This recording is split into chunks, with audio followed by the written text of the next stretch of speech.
Hello everyone, welcome to डिविजिक्स। हमारे साथ है आज अंकुश जी, जिनका महाराष्ट्र सेट एग्ज़ाम जो है ये फर्स्ट अटेम्प्ट में क्वालिफाई हुआ है। अंकुश जी, आपको कैसे लग रहा है कि फर्स्ट अटेम्प्ट में ही आपका महाराष्ट्र सेट एग्ज़ाम जो है वो क्वालिफाई हुआ? First of all thank you आपके लिए जो आपने गाइडेंस किया कि मेरा पहला ही अटेम्प्ट में सेट एग्ज़ाम क्लियर हुआ, इसलिए बहुत ज़्यादा खुश हूँ। एमएससी मेरा 2022 में कंप्लीट हुआ और एमएससी कंप्लीट होने के बाद टेंशन रहता है कि आगे क्या करे। विदाउट कॉम्पिटिटिव एग्ज़ाम तो आगे कुछ नहीं कर सकते। मेरे पहले अटेम्प्ट में महाराष्ट्र सेट क्लियर हुआ तो मेरा कॉन्फिडेंस बढ़ गया है, ताकि अगले एग्ज़ाम के लिए भी अच्छे से प्रिपेयर करूँगा। इसमें बहुत खुश हूँ। Thank you. हमें भी बहुत खुशी हो रही है कि आपका फर्स्ट अटेम्प्ट में ही आपका सेट एग्ज़ाम क्वालिफाई हो गया। आपके लिए दूसरा क्वेश्चन है, आपका इंट्रोडक्शन दीजिए कि जैसे कि आपका बीएससी कहाँ से हुआ है, एमएससी कहाँ से हुआ है? मेरा पूरा नाम अंकुश किशोर लिंगलवार, मैं महाराष्ट्र से गढ़चिरौली से बिलोंग करता हूँ। मेरा ग्रेजुएशन पुणे में फर्ग्यूसन कॉलेज से 2022 में हुआ और मेरा मास्टर्स सावित्रीबाई फुले यूनिवर्सिटी 2022 में हुआ और ये महाराष्ट्र स्टेट का मेरा पहला ही अटेम्प्ट था। ओके, सो दैट मीन्स आपने एमएससी जो ये पुणे यूनिवर्सिटी से किया था। Okay, so thank you so much. Okay, next question है आपके लिए कि वाई सेट एग्ज़ाम, मतलब आपने सेट एग्ज़ाम का प्रिपरेशन किया है, सो सेट एग्ज़ाम ही क्यों? जी, मास्टर्स कंप्लीट करने के बाद यदि आपको असिस्टेंट प्रोफेसर बनना है तो नेट सेट एग्ज़ाम क्लियर करना बहुत ही ज़रूरी है। सिर्फ मास्टर्स डिग्री कुछ वैल्यू नहीं होती है।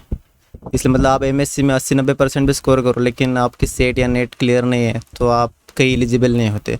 महाराष्ट्र सेट एग्ज़ाम क्लियर करने की वजह से अभी मैं महाराष्ट्र और गोवा, दोनों राज्यों में असिस्टेंट प्रोफेसर के लिए मैं एलिजिबल हूँ और साथ में स्टेट यूनिवर्सिटी में पीएचडी के लिए भी अप्लाई कर सकता हूँ। इसलिए set exam is very very important.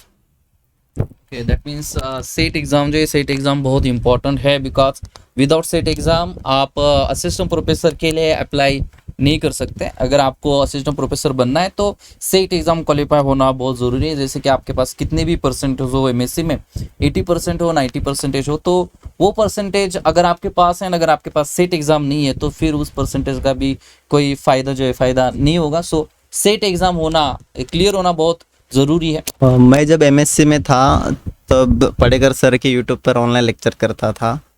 और फिर एमएससी होने के बाद जब पता चला कि D physics Maharashtra state batch launch कर रही है, तो मैं सब पहले से ही पढ़ेकर सर के लेक्चर कर रहा था। मुझे पता था कैसी टीचिंग है, तो इसलिए मुझे ज़्यादा कहीं इंक्वायरी करने की आवश्यकता नहीं पड़ी। और वैसे भी अफोर्डेबल फीस में, मतलब 6000 रुपीज़ में आपको 6 महीने की कोर्स मिल रहा है, जिसमें फिज़िक्स के 10 सब्जेक्ट और साथ में इम्पोर्टेंट पार्ट 1 का कोर्स मिल रहा है। तो इसलिए D physics was the best for me. Okay, मतलब पार्ट ये जो है, मतलब आपने यूट्यूब से देखा था एंड देन आपने डिफेंस में एनरोल किया। उसमें आपको पार्ट ए भी पढ़ाया था सम्राट सर ने, तो पार्ट ए को आपको कैसा फ़ायदा हुआ? जी, जैसे कि महाराष्ट्र सेट में पार्ट 1 मैक्सिमम मार्क 100 होते हैं और जिसमें फिजिक्स 200, मतलब वेटेज अच्छा खासा है। तो इसलिए पार्ट 1 को आप निगलेक्ट नहीं कर सकते। और पार्ट 1 कंपेयर टू पार्ट 2 छोटा सिलेबस होता है, इजी क्वेश्चन होते हैं, तो पार्ट 1 पर फोकस करना चाहिए। और जनरली मैंने देखा है कि पार्ट 1 का कंटेंट कहीं मिलता नहीं, यूट्यूब पर भी नहीं मिलता और उसके बुक्स भी जनरली अवेलेबल नहीं रहते। और सम्राट सर ने कैसे किया, जैसे कि पार्ट 1 में 10 टॉपिक रहते हैं, तो हर टॉपिक वाइज उसकी थ्योरी और साथ में पीवाईक्यूज लिए थे। उसके कारण पार्ट 1 के बारे में अच्छा खासा मतलब सब्जेक्ट पता चल गया था, कैसे क्वेश्चन रहते, क्या रहता है। उससे कॉन्फिडेंस बढ़ा। फिर जब पार्ट 1 के मॉक दिए तो वैसे जनरली इजी सब्जेक्ट होता है, उस पर फोकस किए तो अच्छा स्कोर बन सकता है। जनरली फिजिक्स के स्टूडेंट या कोई किसी भी सेट की तैयारी करने वाले पार्ट 1 की तरफ ध्यान नहीं देते, जिसके कारण उनका कुछ मार्क्स से सेट रह जाता है। इसलिए पार्ट 1 की तैयारी करना बहुत ही ज़रूरी है, जो कि डी फिजिक्स उसमें मतलब उन्होंने महत्व दिया। और पार्ट 1 को उन्होंने 6000 रुपीज़ में ही पार्ट 1 भी इंक्लूड किया था, जिनमें टेस्ट सीरीज भी अवेलेबल थी। ओके, आपने प्रिपरेशन टाइम जो है, मतलब जब आप सेट का प्रिपरेशन कर रहे थे, तो उसके दौरान आपने क्या क्या स्ट्रेटजी फॉलो किया या कैसे आपने टाइम का मैनेजमेंट किया? जनरली हम फिज़िक्स के लिए तैयारी करते हैं तो फिज़िक्स का सब्जेक्ट वास्ट होता है, उसके अलग अलग रेफरेंस बुक, तो बहुत ज़्यादा कंफ्यूज होते हैं, इधर उधर भटकते क्या क्या करें। लेकिन डी फिजिक्स में क्लास के माध्यम से सर ने मतलब syllabus oriented, exam oriented lectures लिए और साथ में उस टॉपिक के सभी पीवाईक्यूज, महाराष्ट्र सेट की बैच थी, लेकिन महाराष्ट्र सेट के क्वेश्चन के साथ साथ सीएसआईआर नेट के, जेआरएफ के, मतलब जेस्ट के क्वेश्चन भी सर ने लिए, जिसका बहुत फ़ायदा हुआ।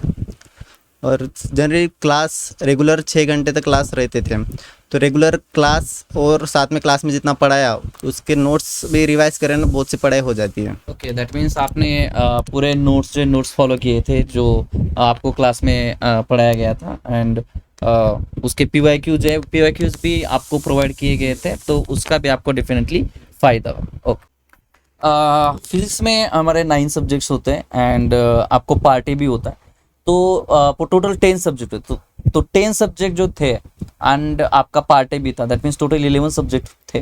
तो जब आपने प्रिपरेशन किया, तो ये प्रिपरेशन के टाइम पे आपने कितने सब्जेक्ट कवर किए थे? जैसे कि फिजिक्स में आपके 10 सब्जेक्ट में से कितने आपने परफेक्ट किए थे, या पार्ट ए जो है उसके बारे में थोड़ा बताइए।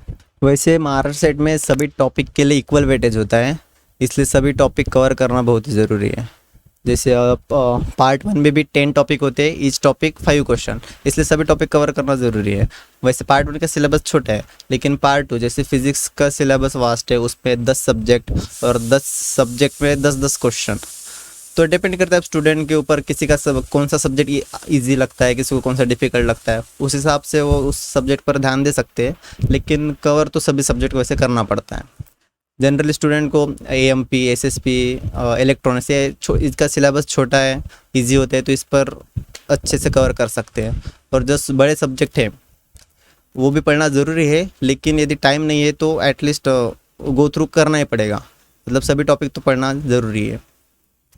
ओके, दैट मीन्स आपने सारे के सारे सब्जेक्ट्स किए थे, बिकॉज हर एक सब्जेक्ट से आपको 10 क्वेश्चंस आते हैं, तो सारे के सारे सब्जेक्ट जो आपने किए थे। तो अगर लेट्स से कोई एक सब्जेक्ट आपको ऐसे लग रहा था कि जो प्रिपरेशन के टाइम के कि इसका सिलेबस बहुत ज़्यादा है, तो फिर आपने उसमें क्या किया? मतलब पूरा जो सब्जेक्ट पूरा किया, या उसमें से कुछ टॉपिक ही किए? सपोज़ कि सब्जेक्ट का मैं सिलेबस कवर नहीं हुआ, तो जनरल उस सब्जेक्ट के PYQs देखता था कि कौन से टॉपिक पर जनरल क्वेश्चन पूछे गए हैं, फिर उसी टॉपिक कवर करता था। पूरा सिलेबस फिर आवश्यक पूरा करने की आवश्यकता नहीं है। किस टॉपिक पर जनरल क्वेश्चन पूछ रहे हैं वो टॉपिक अच्छे से करके जाओ और उसके क्वेश्चन करके जाओ, तो एटलीस्ट क्वेश्चन रिपीट हो सकते हैं या उस टाइप के क्वेश्चन पूछ सकते हैं, तो फिर हो जाएगा। इसलिए स्मार्ट वर्क भी करना ज़रूरी है। ओके, दैट मीन्स अगर आपने कोई भी ऐसा सब्जेक्ट नहीं है जो कम्प्लीटली लेफ्ट किया था, मतलब जो भी सब्जेक्ट जैसे आपको लग रहा है सिलेबस ज़्यादा है, तो आपने पूरा सिलेबस कवर नहीं होगा तो चलेगा, लेकिन किस टॉपिक पर फ्रिक्वेंटली क्वेश्चन पूछ रहे हैं वो तो एटलीस्ट पढ़ के जाना ही पड़ेगा। जनरल जैसे MMP में रेसिड्यूअल का क्वेश्चन आता है जनरली, तो उसके उसके थ्योरी और उसके प्रॉब्लम्स पूरे करके जाना जरूरी है, जो कि हमारे एग्जाम में आए भी थे। मतलब कि पूरा कंप्लीट छोड़ देने से बेहतर है कि आप उसके PYQs करो या प्रैक्टिस क्वेश्चन जो एटलीस्ट वो करके जाओ। ठीक है, सो थैंक यू। अगर हम बात करें तो फिर से वही टॉपिक पे आता है मैं कि 10 सब्जेक्ट्स है हमारे पास फिजिक्स के, एंड पार्ट ए भी है, that means 10 subject and part है, तो ये बहुत बड़ा ह्यूज सिलेबस है। तो आपको इस सिलेबस से कोई भी ऐसे लगा नहीं कि यार इतना मैं कर पाऊंगा, या कुछ डर वगैरह नहीं लगे इससे? जब महाराष्ट्र सेट या CSR नेट का सिलेबस देखते हैं तो बहुत सारा वास्ट सिलेबस रहता है, डिफिकल्ट टॉपिक्स रहते हैं, डर तो लगता ही है, लेकिन स्मार्ट अप्रोच करना ज़रूरी है। क्लास लगाने के फ़ायदा है कि कौन से टॉपिक पढ़ना है। जैसे इसका एक रेफरेंस बुक, अलग अलग सब्जेक्ट के बहुत सारे रेफरेंस बुक रहते हैं, हम खुद पढ़ने जाएंगे तो ज़्यादा टाइम लग सकता है। क्लास में क्या होता है, किस टॉपिक पर ज़्यादा क्वेश्चन पूछ रहे हैं, कौन से टॉपिक इंपॉर्टेंट है वो टॉपिक लेते हैं, उसके PYQs लेते हैं, उससे हम मतलब स्मार्ट अप्रोच से हम अच्छे से तैयारी कर सकते हैं, ज़्यादा इधर उधर भटकने की आवश्यकता नहीं होती। ओके, दैट मीन्स आपको एक प्रॉपर डायरेक्शन मिला कि जैसे कि अगर आप रेफरेंस बुक से पढ़ते हैं तो आपको समझना था कि कितना टॉपिक किसमें कितना वेटेज है या कितना फोकस करना चाहिए, तो क्लास के रेफरेंस से आपको ये सारी चीज़ें मिल गई। ठीक है, चलो आप स्टूडेंट को क्या मैसेज देना चाहोगे? वैसे Maharashtra set exam is very very important, because हम 23 साल की उम्र तक हम मास्टर्स डिग्री करते हैं, लेकिन फिर मास्टर डिग्री का उपयोग नहीं जबकि हम कोई कॉम्पिटिटिव एग्ज़ाम क्लियर नहीं करते हैं। और हमें पता है कि महाराष्ट्र सेट के एग्ज़ाम की एलिजिबिलिटी असिस्टेंट प्रोफेसर की पोस्ट की एलिजिबिलिटी होती है, और महाराष्ट्र सेट एग्ज़ाम का फ़ायदा ऐसा है कि इसमें नेगेटिव मार्किंग नहीं रहती। हम पढ़ेकर सर ने हमारे क्लास में स्ट्रैटेजी बताई थी कि जैसे 300 मार्क का पेपर है तो नेगेटिव मार्किंग नहीं होने से कारण 1/4 तो स्कोर तो हमें सिर्फ तुक्के लगाने से भी आ सकता है, लेकिन थोड़ा सा मेहनत करके और ज़्यादा स्कोर किया तो फिर एग्ज़ाम क्लियर हो सकती है। वैसे भी एक क्वालिफाइंग एग्ज़ाम होती है, इसमें आपको मेरिट में नहीं आना है, और कट ऑफ जनरल के जैसे ओपन के लिए जनरल कैटेगरी के लिए 52 कट ऑफ लगा था। मतलब हमें सिर्फ 52% स्कोर करना है और नेगेटिव मार्किंग भी नहीं है। और इसका 300 मार्क्स का पेपर होता है, उसमें 100 मार्क तो पार्ट 1 का है, इसलिए हम पार्ट 1 को निगलेक्ट नहीं कर सकते। जनरल स्टूडेंट पार्ट 1 को निगलेक्ट करते हैं और इसके लिए उनका 2 मार्क से 4 मार्क से रह जाता है। मैंने ऐसे कई मेरे पहचान के जिनसे सुना है कि मेरा 2 मार्क से रह गया, 4 मार्क से रह गया, उनका मास्टर्स कंप्लीट होकर भी 2-4 साल हुए रहते हैं। तो इसलिए पार्ट 1 करना ज़रूरी है। और क्लास लगाने का फ़ायदा ये है कि समय बचता है। क्लास में एग्ज़ाम ओरिएंटेड पढ़ाते हैं और सिर्फ क्लास में जितना पढ़ाया उसके नोट्स रिवाइज किए तो हमारा समय बचता है और एग्ज़ाम भी क्लियर होते हैं। दैट मीन्स आपका ये मैसेज है कि मतलब आप 5-6 महीने का प्रिपरेशन भी अगर करो तो फिर आप का सिलेक्शन हो सकता है। सो स्मार्ट वर्क करना ज़रूरी है। जैसे कि आप रेफरेंस बुक्स यूज़ कर रहे हो तो उसकी कोई ज़रूरत नहीं होती फॉर द सेट एग्ज़ाम के लिए प्रॉपर गाइडेंस होना बहुत ज़रूरी है, सो दैट आप ही सेट एग्ज़ाम 5 या 6 महीने में आप क्लियर कर सकते हैं। ठीक है, आपने डी फिजिक्स ज्वाइन किया था तो आपका कैसे रहा एक्सपीरियंस रहा डी फिजिक्स? जनरली हम बताए फिजिक्स का 11-12 का कंटेंट जो होता है जेई नेट का इंटरनेट पे या यूट्यूब पे बहुत अवेलेबल होता है, लेकिन महाराष्ट्र सेट फिजिक्स का इंटरनेट पे ज़्यादा कंटेंट नहीं है, ना यूट्यूब पर क्लासेस है, ना ही उसकी कोई बुक है जिससे मतलब PYQs और उनके सोल्यूशन की कोई बुक नहीं होती। तो सर ने हमें क्लास में महाराष्ट्र सेट के ईयर 2000 से लेकर 2022 तक सभी क्वेश्चंस और उनके सॉल्यूशन प्रोवाइड किए थे जिनका एग्ज़ाम में बहुत फ़ायदा हो। और क्लास में सर बेसिक से लेकर एडवांस तक पढ़ाते हैं, जैसे कि क्वांटम मैकेनिक्स में सर ने क्लास 12 का जैसे फोटो इलेक्ट्रिक इफेक्ट हो गया, ब्लैक बॉडी रेडिएशन से लेके BSc का टॉपिक कॉम्पटन इफेक्ट से लेकर MSc का topic perturbation theory analytical particle, इससे बेसिक से लेकर जब स्टूडेंट सर पढ़ाते हैं तो हमारा कॉन्फिडेंस बढ़ता है और एक सब्जेक्ट भी अच्छा से बनाना तो दूसरे सब्जेक्ट के लिए उनका फ़ायदा होता है।